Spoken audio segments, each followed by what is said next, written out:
আসসালামু আলাইকুম সুপ্রিয় শিক্ষার্থীবৃন্দ, তোমরা সকলে কেমন আছো? আশা করছি মহান আল্লাহ তাআলার অশেষ কৃপায় তোমরা সকলে ভালো আছো। প্রিয় শিক্ষার্থীবৃন্দ, বিগত 2020 সাল আমাদের দীর্ঘ প্রায় মার্চ মাস থেকে শুরু করে 2021 সালের জানুয়ারি মাসের আজকে 28 তারিখ আমাদের একটি বছরে প্রায় কেটে গেল কোভিড-19-এর প্রাদুর্ভাবের জন্য। এর থেকে পরিত্রাণের জন্য আমাদের শিক্ষা প্রতিষ্ঠান বন্ধ ছিল। আশা করছি খুব শীঘ্রই আমাদের শিক্ষা প্রতিষ্ঠান খুলে দেবেন। তো সে শুভ প্রত্যাশায় তোমাদের সাথে আজকে আমি আবারও উপস্থিত হয়েছি তোমাদের আজকে অষ্টগ্রাম অনলাইন প্রাইমারি স্কুলের পক্ষ থেকে আরও একটি গুরুত্বপূর্ণ অনলাইন ক্লাস গ্রহণ করার জন্য। প্রিয় শিক্ষার্থীবৃন্দ, চলো তাহলে আমরা আমাদের স্ক্রিনের দিকে চলে যাব। তার আগে তোমরা জানো আমাদের পরবর্তী মাস হচ্ছে ফেব্রুয়ারি মাস। তো ফেব্রুয়ারি মাস কেন বিখ্যাত তোমরা নিশ্চয়ই জানো, সেটি হচ্ছে ভাষা শহীদের মাস এবং 1952 সালে 21শে ফেব্রুয়ারি যেটি বর্তমানে আন্তর্জাতিক মাতৃভাষা দিবস হিসেবে পালিত হয় এবং সেটি আমাদের বাংলার দামাল ছেলেরা এই ইতিহাসের সাথে সাক্ষী রয়ে আছে। তো সেই জন্য তাদের স্মরণে আমরা আমাদের একটি চিরচেনা একটি গান রয়েছে, সেই গানটি দিয়ে আমরা শুরু করতে যাচ্ছি। তোমরা আমার সাথে গাইবে আশা করছি।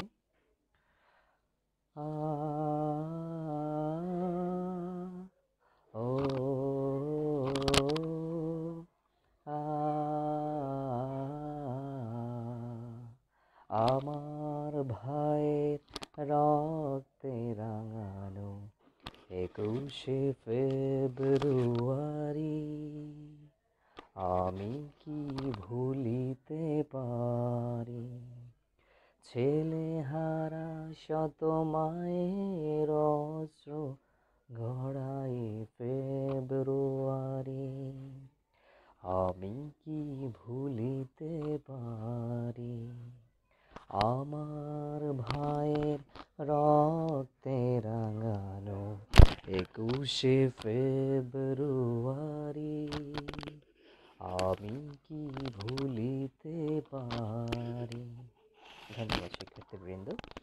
আমরা আমাদের শহীদদেরকে স্মরণ করলাম, কারণ তাদের রক্তের বিনিময়ে আমরা পেয়েছি আমাদের মায়ের ভাষা, বাংলা ভাষা, যে ভাষায় আমরা সকলেই কথা বলি এবং দীর্ঘ সংগ্রামের মধ্য দিয়ে এই বাঙালি জাতি প্রতিষ্ঠিত হয়েছে বিশ্বের মানচিত্রে নতুন একটি দেশ, স্বাধীন সার্বভৌম আমাদের প্রিয় জন্মভূমি মাতৃভূমি বাংলাদেশ। ঠিক আছে শিক্ষার্থীবৃন্দ, এখন আমরা আমাদের মূল আলোচনায় চলে যাই। তোমরা এখানে যে স্লাইডটি দেখতে পাচ্ছ এই বোর্ডের মাধ্যমে তোমরা খেয়াল রাখবে পুরো ক্লাসটিতে, এবং তোমরা যারা বিশেষ করে পঞ্চম শ্রেণীতে রয়েছো তোমাদেরকে আমি বলবো অত্যন্ত মনোযোগ সহকারে তোমরা সেখানে খেয়াল করবে। এবং তোমরা দেখতে পাচ্ছ আমরা শুরুতেই তোমাদেরকে যে বিষয়টি বলবো সেটি হচ্ছে আমাদের অষ্টগ্রাম অনলাইন প্রাইমারি স্কুলের পক্ষ থেকে তোমাদেরকে আন্তরিক শুভেচ্ছা স্বাগতম জানাই আমাদের এই অনলাইন ক্লাসে। এবং এখন তোমাদের সাথে পরিচিত হয়ে নিচ্ছি। আমি আছি তোমাদের সাথে মোহাম্মদ মনির হোসেন স্যার, সহকারী শিক্ষক উত্তর আবদুল্লাপুর 36 নং উত্তর আবদুল্লাপুর সরকারি প্রাথমিক বিদ্যালয় অষ্টগ্রাম কিশোরগঞ্জ এর পক্ষ থেকে তোমাদেরকে আরও স্বাগতম জানাই। শিক্ষার্থীবৃন্দ, আজকে আমরা গুরুত্বপূর্ণ একটি ক্লাস করতে যাচ্ছি, সেটি হচ্ছে চলো আমরা পাঠ পরিচিতি জেনে নিই। আমরা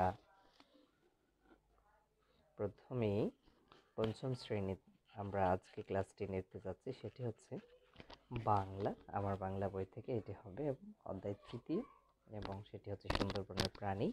কেমন? তাহলে চলো আমরা আমাদের আলোচনায় চলে যাই। শিক্ষার্থীবৃন্দ দেখো,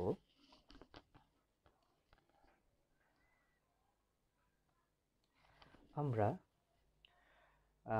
বোর্ডে যদি লক্ষ্য করে থাকি, দেখো প্রথমেই কি দেখতে পাচ্ছ? হ্যাঁ, তোমরা ছবিগুলো এই নিচের চিত্রগুলো মনোযোগ সহকারে দেখো। হ্যাঁ,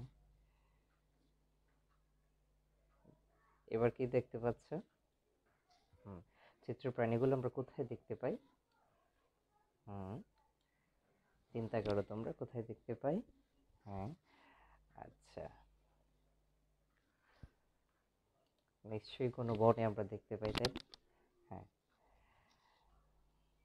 এই প্রাণীগুলো কোথায় বাস করে তোমাদের অনেকেই জানো, আবার যারা যারা জানো না, আজকে আমরা সেটি জেনে নেব। প্রাণীগুলো বাস করে মূলত কোনো না কোনো বনে, তাই না? আচ্ছা, তাহলে বাংলাদেশের বিখ্যাত একটি বন রয়েছে, নিশ্চয়ই তোমরা জানো, সেটি হচ্ছে সুন্দরবন। সুন্দরবন। তো আজকে আমরা এই বাংলাদেশের বৃহত্তম এই সুন্দরবনের প্রাণী সম্পর্কে আমরা জেনে নেব। ঠিক আছে শিক্ষার্থীবৃন্দ, চলো তবে আমরা জেনে নেই। হ্যাঁ, আজকে পাঠে আমরা গুরুত্বপূর্ণ বিষয় জানতে পারবো, সেটি আমরা জেনে নেব, এবং তোমরা মনোযোগ সহকারে পুরো ক্লাসটিতে থাকবে আমরা আশা করছি। ঠিক আছে শিক্ষার্থীবৃন্দ, তোমরা কি বলতে পারবে এই প্রাণীটির নাম কি? ভেরি গুড, কেউ কেউ বলে ফেলেছে। হ্যাঁ, তোমরা চেষ্টা করে দেখো। এটি হচ্ছে কি প্রাণী? এর নাম হচ্ছে ক্যাঙ্গারু। এর নাম কি হবে? ক্যাঙ্গারু। শিক্ষার্থীবৃন্দ, এই প্রাণীটি হচ্ছে ক্যাঙ্গারু প্রাণী। আচ্ছা, এরপরে আমরা দেখব বিশ্বের কোন কোন প্রাণীর সঙ্গে জড়িত থাকে দেশের নাম বা জায়গার নাম। তোমরা জেনে থাকবে, প্রাণীটা দেখলে মনে হচ্ছে একটি দেশের নাম চলে আসে, একটি মহাদেশ চলে আসে, ঠিক না? ঠিক এরকম একটি প্রাণী হচ্ছে ক্যাঙ্গারু। যেমন ক্যাঙ্গারু বললেই অস্ট্রেলিয়া কথা মনে হয়, তাই না? এই প্রাণীটি দেখলে আমাদের অস্ট্রেলিয়ার কথা মনে হয়ে যায়। এটা কিন্তু খুবই স্বাভাবিক একটি বিষয়। ঠিক আছে, আমরা নেক্সটে চলে যাব। দেখো এবার কি দেখতে পাচ্ছ? হ্যাঁ, সিংহ, লায়ন আমরা ইংরেজিতে বলে থাকি সিংহ। সিংহ দেখলেও কিন্তু, হ্যাঁ, এই প্রাণীটির নাম কিন্তু তোমরা জানো, সেটি হচ্ছে সিংহের নাম সিংহ। সিংহ বললেই কিন্তু মনে হবে একটি মহাদেশের কথা, সেটি হচ্ছে আফ্রিকা মহাদেশ। কেমন? হ্যাঁ, আমরা এখানে দেখতে পাচ্ছি সিংহ, যেটি আফ্রিকা মহাদেশে রয়েছে। ওয়াও, এইবার তোমরা কি দেখতে পাচ্ছ? নিশ্চয়ই রয়্যাল বেঙ্গল টাইগার, বাংলায় যেটিকে বলা হয় বাঘ। এই বাঘটি কোথায় দেখা যায়? হ্যাঁ, তেমনি বাঘ বা টাইগার শুনলে রয়্যাল বেঙ্গল টাইগারের কথা স্মরণ হবেই হবে। আর রয়্যাল বেঙ্গল টাইগার মানেই হচ্ছে বাংলাদেশ, বাংলাদেশের নামটি চলে আসে, তাই না? হ্যাঁ, বাংলাদেশের টাইগারের কোনো তুলনা নেই, সারা বিশ্বে বাংলাদেশের টাইগারের তুলনা নেই। ঠিক আছে শিক্ষার্থীবৃন্দ, এবার লক্ষ্য রাখো, দারুণ একটা প্রাণী দেখা যাচ্ছে, চিতাবাঘ। এটি কিন্তু প্রচণ্ড বেগে দ্রুত দৌড়াতে পারে। চিতাবাঘ বাঘ থেকে আরো বেশি দ্রুত গতি। এক সময় চিতাবাঘও প্রচুর ছিল সুন্দরবনে, কিন্তু এখন আর দেখা যায় না। সময়ের আবর্তে সেটি বিলুপ্ত হতে চলেছে। কেমন? চিতাবাঘ দেখলে তোমরা এবার দেখো তো কি দেখা যায়। এটাও কিন্তু এক ধরনের বাঘ, এই প্রাণীর নাম উলবাঘ। কেমন? উলবাঘ নামেও এক ধরনের বাঘ এখনো এখানে আগে দেখতে পাওয়া যেত, বর্তমানে আর তা দেখা যায় না। অর্থাৎ অনেক কিছু আগে ছিল, এখন হারিয়ে যাচ্ছে। বিষয়টা বুঝতে পেরেছো? ঠিক আছে শিক্ষার্থীবৃন্দ, এবার দেখো, হ্যাঁ, এবার আমরা আরো দেখতে পাচ্ছি, এই প্রাণীর নাম হচ্ছে গন্ডার। এই প্রাণীর নাম কি? গন্ডার। এটি একটি প্রাণী, তোমরা দেখতে পাচ্ছ, এটির নাম হচ্ছে গন্ডার। এক সময় এখানে গন্ডারও ছিল, এখন তা আর দেখা যায় না। কেমন? ঠিক আছে, এই গন্ডার প্রাণীটি এই বাংলায় ছিল এক সময়, কয়েকশো বছর পূর্বেও। রাজা প্রতাপাদিত্য এই জঙ্গলে গন্ডার শিকারে অত্যন্ত দক্ষ ছিলেন বলে জানা যায়। তাহলে কার কথা জানা যায়? রাজা প্রতাপাদিত্য। এটি গুরুত্বপূর্ণ। কয়েকশো বছর পূর্বে রাজা প্রতাপাদিত্য এই জঙ্গলে গন্ডার শিকারে অত্যন্ত দক্ষ ছিলেন বলে জানা যায়। অর্থাৎ এমন এক রাজা যিনি কিনা গন্ডার শিকার করতেন। কেমন শক্তিশালী ছিলেন রাজা, তাই না? ঠিক বলেছ। অনেক শক্তিশালী ছিলেন। শিক্ষার্থীবৃন্দ, আমরা কিন্তু আজকে অনেক প্রাণীর সাথে পরিচিত হচ্ছি, তাই না? হ্যাঁ, তোমরা এখন দেখতে পাচ্ছ মাঝে মাঝে আমাদের গ্রামে বা বিভিন্ন শহরে গেলে দেখতে পাও, বেড়াতে আসে মনে হয় এরকম একটি প্রাণী, অথবা বনে গেলেও তোমরা দেখতে পাও। তোমরা নিশ্চয়ই এই প্রাণীটির নাম জানো। হ্যাঁ, বিশাল দেহ, সেটি হচ্ছে হাতি। আমরা এখন হাতির সাথে কিছুটা সময় পার করেছি। একসময় এখানে হাতিও ছিল, এখন একটিও নেই। সুন্দরবনে একটি হাতিও এখন নেই। বর্তমানে একমাত্র পার্বত্য চট্টগ্রাম অঞ্চলে হাতির দেখা মেলে। যেসব এলাকা পাহাড় পর্বত রয়েছে চট্টগ্রামে, ওখানে কিছু হাতি রয়েছে। এটিও কিন্তু কমে আসছে, শুধু চট্টগ্রামে এখন সীমাবদ্ধ রয়ে গেছে। কেমন? এইবার দেখো, তোমরা নিশ্চয়ই এই পাখিটি খুব একটা দেখো না, তাই না? হ্যাঁ, এই পাখিটি হচ্ছে, আমরা এখন যেটি দেখব, এই পাখিটির নাম হচ্ছে বাংলাদেশে শকুন, প্রায় দেখাই যায় না। অর্থাৎ এই পাখিটি হচ্ছে শকুন পাখি, খুব একটা দেখা যায় না, বুঝলে? এখন তোমরা দেখতে পাবে অনেক রকমের পাখি আমরা একসাথে এখানে দেখতে পাচ্ছি, তাই না? হ্যাঁ, এখন আমরা যে পাখিটি দেখব, বিভিন্ন রকমের পাখি আমরা দেখতে পাচ্ছি, পশু প্রাণী দেখতে পাচ্ছি। এবার সুন্দরবনে বিলুপ্ত প্রায় প্রাণীদের নাম বলার চেষ্টা করি। অনেক প্রাণী বিলুপ্ত হচ্ছে, হারিয়ে যাচ্ছে, এই প্রাণীগুলোর নাম আমরা বলার চেষ্টা করব। কেমন? ঠিক আছে, তোমরা তাহলে এই প্রাণীগুলোর নাম বলার চেষ্টা করো। হ্যাঁ, শিক্ষার্থীবৃন্দ, এবারে আমরা যেটি করব সেটি হচ্ছে, হ্যাঁ, উচ্চারণ অনুশীলন। আমরা গুরুত্বপূর্ণ কিছু উচ্চারণ করব, সেগুলো অনুশীলনের চেষ্টা করব, ঠিক আছে? তোমরা স্যারের সাথে প্র্যাকটিস করবে নিঃসন্দেহে। হ্যাঁ, প্রথমেই আমরা যেটি অনুশীলন করব, ক্যাঙ্গারু।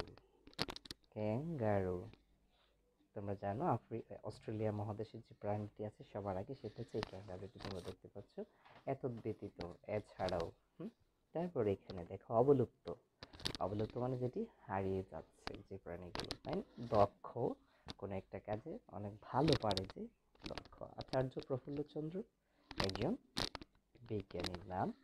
আফ্রিকা, এটি একটি মহাদেশের নাম, তোমরা জানলে, তাই না? ঠিক আছে শিক্ষার্থীবৃন্দ, এখন দেখো আমরা এই গুরুত্বপূর্ণ শব্দগুলোর অর্থ জেনে নেব। এবং এখন আমরা যে বিষয়গুলো জানবো সেটা হচ্ছে যুক্তবর্ণ। যুক্তবর্ণ নিশ্চয়ই তোমরা জানো, নতুন নতুন দুটি বর্ণ মিলে যখন নতুন একটি শব্দ তৈরি করে তখন সেটি যুক্তবর্ণ হয়। যেমন আমরা আজকের অধ্যায়ে ক্যাঙ্গারু শব্দে উম্ম গ পেয়েছি, অবলুপ্ত শব্দে প এবং ত পেয়েছি যুক্তবর্ণ, দক্ষ বানানে ক্ষিয় পেয়েছি, যেটি ক এবং মূর্ধন্য ষ মিলে হয় যুক্তবর্ণ। কেমন? এই যুক্তবর্ণগুলো অত্যন্ত গুরুত্বপূর্ণ, প্রত্যেকটা অধ্যায়ে কিছু না কিছু নতুন নতুন যুক্তবর্ণ রয়েছে, তোমরা সেইগুলো খেয়াল রাখবে। কেমন? ওকে শিক্ষার্থীবৃন্দ, এখন আমরা যে বিষয়টি জানবো সেটি হচ্ছে, লক্ষ্য করে দেখো, শব্দগুলোর অর্থ জেনে নিই। হ্যাঁ, শব্দের অর্থগুলো আমরা জেনে নেব। প্রথমে রয়েছে আমাদের অবলুপ্ত। অবলুপ্ত বলতে কি বোঝায়? যা লোপ পেয়েছে, যা কমে যাচ্ছে। তারপরে আছে দেখো বিখ্যাত, বিশেষভাবে খ্যাত, কোনো একটা সুনাম যদি ছড়িয়ে পড়ে বা ভালো কিছু যদি হয়, সেটি হচ্ছে বিখ্যাত। তুলনাহীন, যার তুলনা নেই, সেটি হচ্ছে তুলনাহীন। এতদ ব্যতীত কি বোঝায়? এছাড়াও, তাই না? এতদ ব্যতীত হচ্ছে কি হবে? হ্যাঁ, এতদ ব্যতীত হচ্ছে এছাড়াও। বক্ষণ করা হচ্ছে খাওয়া, বক্ষণ করা হচ্ছে খাওয়া, বক্ষণ করা হচ্ছে খাওয়া। ঠিক আছে শিক্ষার্থীবৃন্দ, আমরা শব্দের অর্থগুলো জেনে নিলাম। এখন শিক্ষার্থীদের সরব পাঠ ও প্রমিত উচ্চারণ অনুশীলন। তোমরা যারা আমাদের এই ভিডিওটা দেখছো, তোমরা নিজেরা জুড়ে জুড়ে পাঠ করবে এবং স্পষ্টভাবে সেগুলো উচ্চারণ করে পড়ার চেষ্টা করবে। আমরা স্কুল খুলে অবশ্যই তোমাদের সাথে বিষয়ে বিস্তারিত কথা বলবো, তোমাদের অভিভাবকদের সাথে। তোমরা এটি করবে নিশ্চয়ই স্যারের ভিডিও দেখার পর। এবারে শিক্ষার্থীবৃন্দ, আমরা দলগত কিছু কাজ দিতাম, তোমরা যদি ক্লাসে থাকতে সেটি হতো, আর যদি তোমরা বাড়িতে রয়েছে তোমরা শুধু দেখে নাও। যেমন প্রথমে আমরা দেখেছি এক কথায় প্রকাশ করো, এখানে যার তুলনা নেই, অতুলনীয়, যা লোপ পেয়েছে অবলুপ্ত, যিনি স্বীকার করেন শিকারী, যিনি বিশেষভাবে খ্যাত কি হবেন, বিখ্যাত, তাই না? যা তুলনা নেই তুলনাহীন, এই শব্দগুলো রয়েছে। কেমন তোমরা দেখতে পাচ্ছ? দল নং 2 যদি থাকতো তারা কি কাজ করতো? হ্যাঁ, মিল করো একটির সাথে একটি। যেমন সুন্দরবনের সাথে মিলবে রয়্যাল বেঙ্গল টাইগার, অস্ট্রেলিয়ার সাথে মিলবে ক্যাঙ্গারু, আফ্রিকার সাথে মিলবে সিংহ, পার্বত্য চট্টগ্রাম হাতি, তাই না? হ্যাঁ, আমরা এটি দেখতে পাচ্ছি শিক্ষার্থীবৃন্দ। এরপরে আমরা যেটি দেখব সেটি হচ্ছে দল নং 3। দল নং 3-এ সুন্দরবনে বিলুপ্ত প্রায় 5টি প্রাণীর নাম লেখো। তারা সেটি লিখবে। এবং হাতি কোন অঞ্চলে দেখা যায়, 3 ধরনের বাঘের নাম, তারা সেগুলো সবগুলা গাছ তোমরাও চেষ্টা করবে করার জন্য। কেমন? ঠিক আছে। যেমন হাতি উত্তর পার্বত্য অঞ্চলে, চট্টগ্রাম অঞ্চলে দেখা যায়। হ্যাঁ, উত্তর রয়েছে আমাদের রয়্যাল বেঙ্গল টাইগার, 3 ধরনের বাঘের নাম, চিতাবাঘ, ওলবাঘ। কেমন? এগুলো দল নং 3 করতো। আচ্ছা, যেহেতু আমাদের দল হচ্ছে না, সেই সুযোগটা আমাদের নেই। শিক্ষার্থীরা এবার তোমরা নীরব পাঠ করবে, তোমরা সেটি খেয়াল রাখবে। এখন তোমাদের ছোট্ট একটি একক কাজ, একা একা উত্তর দেওয়ার চেষ্টা করবে। কোন রাজা গন্ডার শিকারে দক্ষ ছিলেন? মনে আছে? হ্যাঁ, আমরা জানি রাজা প্রতাপাদিত্য আমাদের, হ্যাঁ, গন্ডার শিকারে দক্ষ ছিলেন। কেমন শিক্ষার্থীবৃন্দ? তাহলে আমরা সেটি জেনে নিলাম। আচ্ছা, এরপরে আমরা যাব, দেখো আমরা যদি বাকিগুলো দিতাম সেগুলো কিন্তু সঠিক উত্তর হতো না। কেমন? এখন আমাদের পরবর্তী প্রশ্নে আমরা চলে যাই। কেমন? দেখো, কে 1885 সালে সুন্দরবনে শেষ গন্ডার দেখেছিলেন? এটি কিন্তু অত্যন্ত গুরুত্বপূর্ণ। তো এটার উত্তরটা কি হতে পারে? হ্যাঁ, নলিনীভূষণ রায়। নলিনীভূষণ রায়। এই প্রশ্নটি আমরা জেনে নিলাম। আমরা এবার আরো একটি গুরুত্বপূর্ণ প্রশ্ন দেখব। ক্যাঙ্গারু কোথায় পাওয়া যায়? ক্যাঙ্গারু কোথায় পাওয়া যায়? তোমরা নিশ্চয়ই জানো ক্যাঙ্গারু পাওয়া যায় হচ্ছে অস্ট্রেলিয়ায়। কোথায় পাওয়া যায়? অস্ট্রেলিয়ায় ক্যাঙ্গারু পাওয়া যায়। ঠিক আছে শিক্ষার্থীবৃন্দ, এখন আমরা আমাদের পাঠের শেষ পর্যায়ে চলে এসেছি। তোমাদের জন্য গুরুত্বপূর্ণ বাড়ির কাজ রয়েছে, সেটি হচ্ছে শব্দার্থগুলো লিখে নিয়ে আসবে। তোমরা লিখবে এবং যুক্তবর্ণগুলো লিখে নিয়ে আসবে। এই অধ্যায়ের এবং পুরো অধ্যায় সম্পর্কে তোমরা একটা সুন্দর ধারণা নিবে। নিশ্চয়ই তোমরা বুঝতে পেরেছো বাংলাদেশের বিলুপ্ত প্রাণীগুলো নিয়ে আমরা কথা বলেছি এবং বাংলাদেশে বর্তমানে যে প্রাণীগুলো রয়েছে সেগুলো আমরা জানতে পেরেছি। কেমন? তো পঞ্চম শ্রেণীর সুপ্রিয় শিক্ষার্থীবৃন্দ, তোমরা যারা রয়েছো আমার বাংলা বইয়ের এই অধ্যায়টি অত্যন্ত মনোযোগ সহকারে তোমরা পড়বে এবং তোমাদের কোনো প্রশ্ন থাকলে আমাদের বিদ্যালয়ে ইনশাআল্লাহ খুললে তোমাদের সাথে আমরা বিস্তারিত কথা বলবো। এবং সে পর্যন্ত তোমরা সকলে ভালো থাকবে, সুস্থ থাকবে, সুন্দর থাকবে এবং করোনামুক্ত এই পৃথিবী আমরা ফিরে পাই, সেই শুভকামনা রইল। তোমাদের সকলকে আন্তরিক ধন্যবাদ জানাই এবং আমাদের সাথে থাকার জন্য, পুরো ক্লাসটিতে মনোযোগ সহকারে থাকার জন্য। স্যার, তোমাদেরকে আবারও ধন্যবাদ জানিয়ে শেষ করছি আজকের আমাদের এই গুরুত্বপূর্ণ ক্লাস।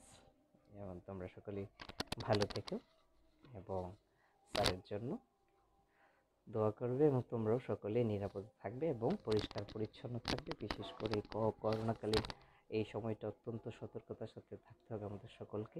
কেমন? সে পর্যন্ত সকলে ভালো থেকো। আল্লাহ হাফিজ।